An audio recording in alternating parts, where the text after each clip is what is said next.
Hello everyone, आप सभी लोगों का बहुत स्वागत है हमारे नए चैनल JRU एकेडमी पर। अभी हम RRB के द्वारा हिस्ट्री के जितने भी प्रीवियस ईयर के क्वेश्चंस हैं उन सभी क्वेश्चनों को टॉपिक वाइज सॉल्व करेंगे। और हम शुरुआत मिडेवल इंडिया से कर रहे हैं और हमारा पहला टॉपिक है इन्वेजन ऑफ मुस्लिम्स। तो चलिए देखते हैं इस टॉपिक से RRB ने अभी तक जितने भी क्वेश्चन पूछे हैं उन सभी क्वेश्चनों को वन बाय वन सॉल्व करते हैं। नीचे दिए गए शासकों का सही कालानुक्रम क्या है? What is the correct chronological order of the rulers given below? हमारा पहला ऑप्शन है तैमूर। तैमूर ने दिल्ली पर 1398 ईस्वी में आक्रमण किया था। उस समय दिल्ली पर नसीरुद्दीन महमूद का शासन था।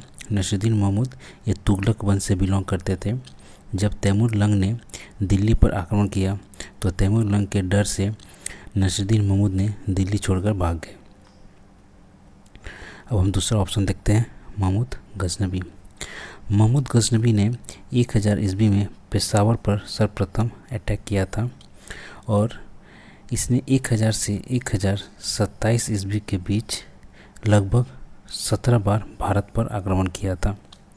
महमूद गजनबी ने भारत पर लगभग 1000 से 1027 ईस्वी के बीच 17 बार आक्रमण किया था। इसने महमूद गजनबी ने जिहाद का नारा दिया था। महमूद गजनबी ने जिहाद का नारा दिया था। और महमूद गजनबी इंडिया का पहला ऐसा मुस्लिम है जिसने सुल्तान की उपाधि धारण की थी। और इसे सुल्तान की उपाधि बगदाद के खलीफा अल कादिर बिल्ला ने दिया था।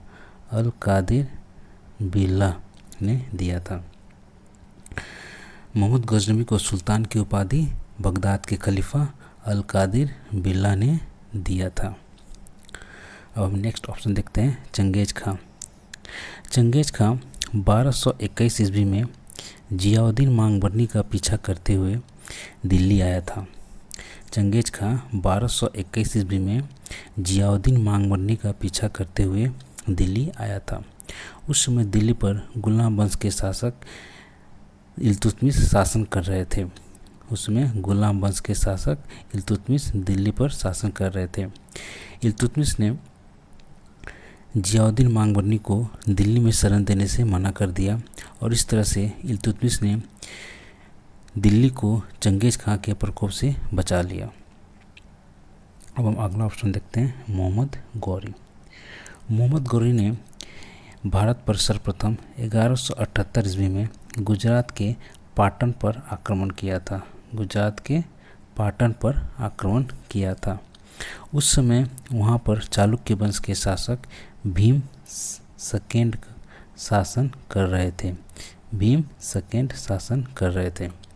उस समय वहाँ पर चालुक्य वंश के शासक भीम सेकेंड शासन कर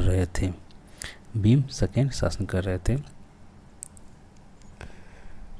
इस क्वेश्चन का सही उत्तर, सर्वप्रथम भारत में मोहम्मद गजनबी आया था, उसके बाद मोहम्मद गौरी, उसके बाद चंगेज खां, उसके बाद तैमूर।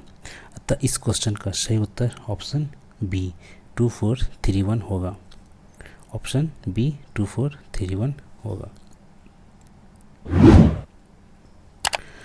पुस्तक तहकीक माला हिंद किसने लिखी है? Who has written the book Tahqiq Mala Hind? तो तहकीक माला हिंद पुस्तक के लेखक अल-बर्नी हैं। अल-बर्नी उज़्बेकिस्तान का रहने वाला था। यह 1014 ईस्वी में महमूद गजनी के साथ भारत आया था। मेगस्थनीज ने इंडिका नामक पुस्तक लिखी थी और मेगस्थनीज को सेल्यूकस डिक्टेटर ने चंद्रगुप्त मौर्य के दरबार में भेजा था। मेगस्थनीज को सेल्यूकस डिक्टेटर ने चंद्रगुप्त मौर्य के दरबार में भेजा था। अल मसूदी को अरब का हेरोडेटस कहते हैं। अल मसूदी को अरब का हेरोडेटस कहते हैं। इब्न बतूता मोरक्को का रहने वाला था। यह 1333 ईस्वी में मोरक्को से दिल्ली आया था और ये 7000 किलोमीटर की दूरी तय करके आया था। यह लगभग 7000 किलोमीटर की दूरी तय करके मोरक्को से दिल्ली आया था। इसके द्वारा लिखी गई पुस्तक का नाम रेहला है।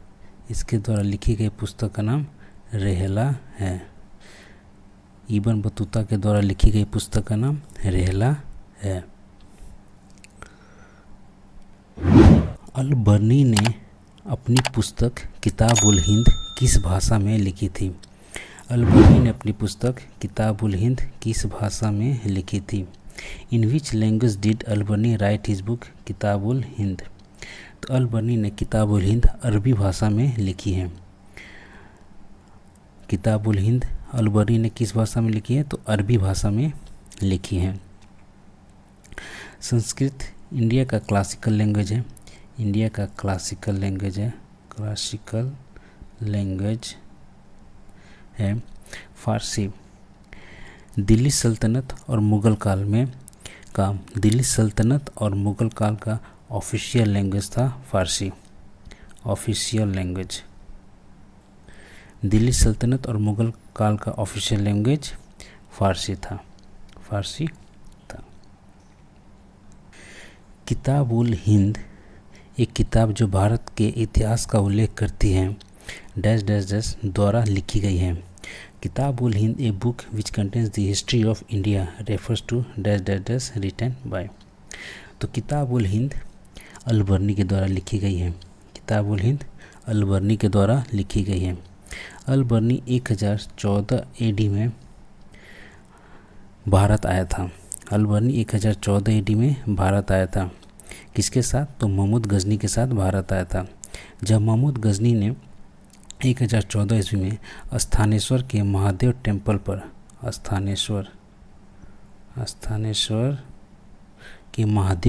पर आक्रमण किया था तो उस समय इसके साथ अल बर्नी भी भारत आया था।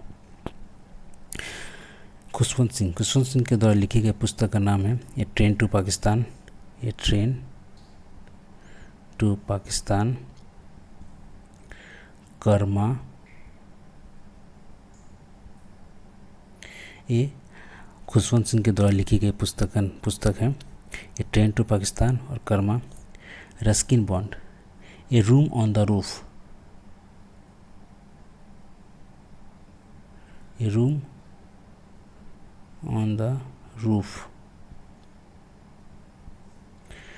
Room on the roof Ruskin bond के द्वारा लिखी गई पुस्तक है। ये 1956 ईस्वी में इनके द्वारा लिखा गया था। 1956 ईस्वी में इनके रस्किन बॉन्ड के द्वारा लिखा गया था।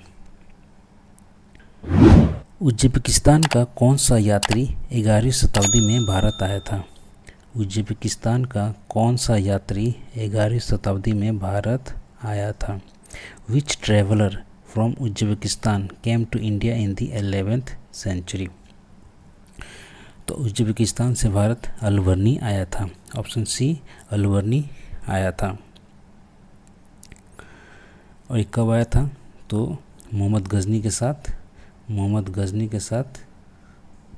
1014 ईस्वी में भारत आया था। इब्न बतूता मोरक्को से दिल्ली आया था और ये बहुत बड़ा ज्ञानी था।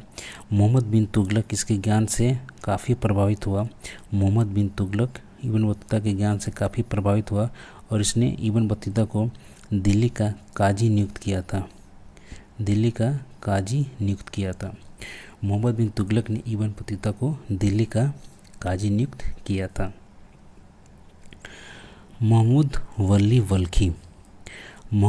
वल्की ये अफ़गानिस्तान के रहने वाले थे और ये जहांगीर के समय भारत आए थे।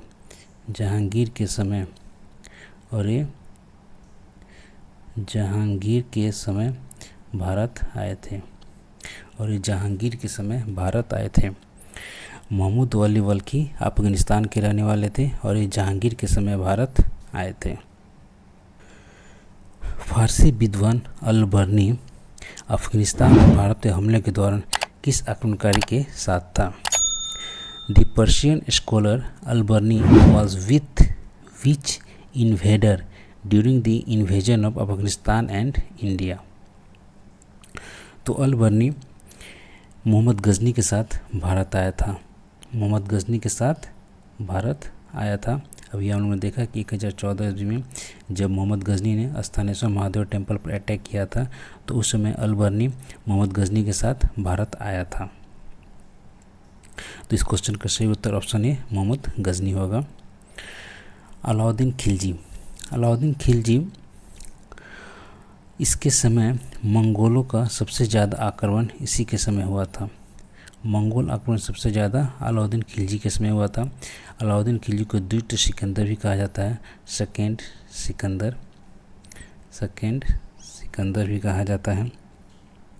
मोहम्मद गौरी। मोहम्मद गौरी ने 1178 ईस्वी में पाटन पर जब अटैक किया था तो उसमें मूल राजदूत ने इसे बुरी तरह पराजित किया था। उसके बाद इसने कुछ साल बाद फिर से भारत पर आक्रमण किया था।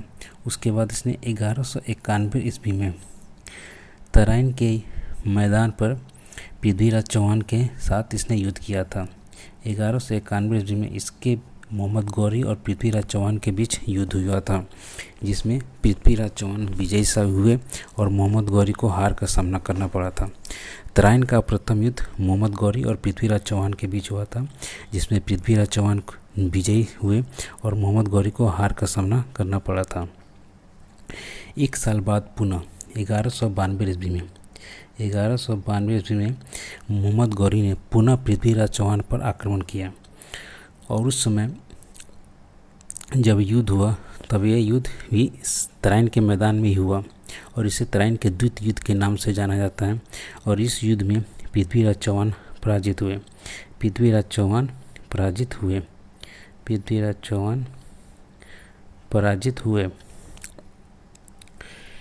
और पृथ्वीराज चौहान के घोड़े का नाम नाट्यरंभा है।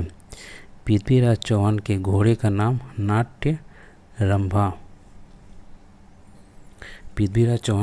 नाम नाट्यरंभा तथा इनकी हाथी का नाम राम प्रसाद है।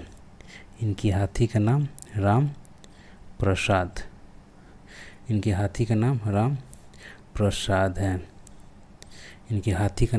प्रसाद है। मोहम्मद गौरी और पृथ्वीराज चौहान के बीच 1191 ईस्वी में तराइन का प्रथम युद्ध हुआ था, जिसमें पृथ्वीराज चौहान जीत गए। फिर पुनः एक साल के बाद 1192 ईस्वी में मोहम्मद गौरी और पृथ्वीराज चौहान के बीच तराइन में द्वितीय युद्ध हुआ, जिसमें मोहम्मद गौरी जीत गया और पृथ्वीराज चौहान हार गए। और इस समय पृथ्वीराज चौहान के घोड़े का नाम नाट्यरंभा और हाथी का नाम राम प्रसाद था। तराइन के मैदान में एक तीसरा युद्ध भी हुआ था 1215 ईस्वी में तराइन के मैदान पर एक तृतीय युद्ध भी हुआ था, जो इल्तुतमिश और यालदोज के बीच हुआ था। तराइन का तृतीय युद्ध इल्तुतमिश और यालदोज के बीच हुआ था, जो 1215 ईस्वी में हुआ था। मोहम्मद गौरी की सेना और पृथ्वीराज चौहान के बीच दो बार युद्ध हुआ, जिसमें कि दूसरी लड़ाई पृथ्वीराज चौहान हार गए और उनके राज्य पर कब्जा कर लिया गया। There were two battles between Muhammad Ghori's army and Prithviraj Chauhan, in which the second battle of Prithviraj Chauhan was defeated and his kingdom was captured. तो मोहम्मद गौरी और पृथ्वीराज चौहान के बीच 1191 और 1192 ईस्वी दो बार युद्ध हुआ था मोहम्मद गौरी और पृथ्वीराज चौहान के बीच, जिसमें से 1191 का तराइन का प्रथम जिसे तराइन के प्रथम युद्ध के नाम से जाना जाता है, यह मोहम्मद गौरी हार गया था इस युद्ध में। और 1192 में मोहम्मद गौरी और पृथ्वीराज चौहान के बीच जो युद्ध हुआ था उसे तराइन का द्वितीय युद्ध के नाम से जाना जाता है। इसमें पृथ्वीराज चौहान हार गए थे और ये दोनों युद्ध तराइन में हुआ था। अतः इस क्वेश्चन का सही उत्तर ऑप्शन डी तराइन होगा। कन्नौज। कन्नौज में जयचंद शासन कर रहे थे। कन्नौज में जयचंद शासन कर रहा था। 1192 में पृथ्वीराज चौहान के हारने का मुख्य कारण था क्योंकि जयचंद मोहम्मद गौरी का साथ दे रहा था। मोहम्मद गौरी का साथ दे रहा था। जयचंद मोहम्मद गौरी का साथ दे रहा था। पलासी। पलासी में 1757 में सिराजुद्दौला और ब्रिटिशर्स के बीच युद्ध हुआ था। पलासी में 1757 ईस्वी में सिराजुद्दौला और ब्रिटिशर्स के बीच युद्ध हुआ था। पानीपत। पानीपत की प्रथम लड़ाई 1526 ईस्वी में हुई थी। पानीपत की प्रथम लड़ाई 1526 ईस्वी में हुई थी। यह बाबर और इब्राहिम लोदी के बीच हुआ था।